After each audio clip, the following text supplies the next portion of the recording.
ভাই আমি একটু আগে ও রোমিও মুভি দেখছিলাম, তো ও রোমিও মুভিতে কী হবে, একটা ছেলে একটা মেয়েকে ভালোবাসবে। তা ও যখন ভালোবাসবে তখন খুব ভালোবাসবে, ভালোবাসতে বাসতে একদিন মেয়েটার হাত চাইতে যাবে ওদের বাড়িতে।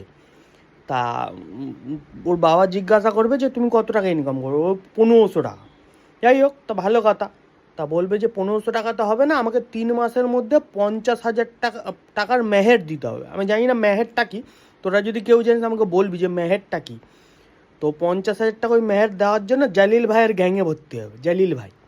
তা জালিল ভাইয়ের গ্যাংয়ে অ্যাকাউন্টেন্ট হিসাবে ভর্তি হবো। তা যখন অ্যাকাউন্টেন্ট হিসাবে ভর্তি হবে জালিল ভাইয়ের গ্যাংয়ে, ও 50,000 টাকা দেবে। তো ও এসে ওটা ও দিয়ে বিয়ে করে নেবে।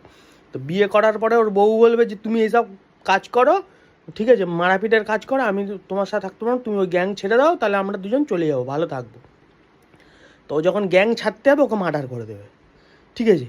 তা আমার কাছে ব্যাপার হচ্ছে, তো এত খাটনি খাটার কী হলো? বাজাজ ফিনান্স ছিল, ঠিক আছে, 5 ছিল, মানে ক্রেডিট কার্ড থেকে লোন তুলতে পারতো। এত করার কী হলো? ক্রেডিট কার্ড থেকে 50,000 টাকা নিয়ে আসবে, বাজাজ ফিনান্স থেকে নিয়ে আসবে, নিয়ে এসে দিয়ে দেবে মেহের এরকম।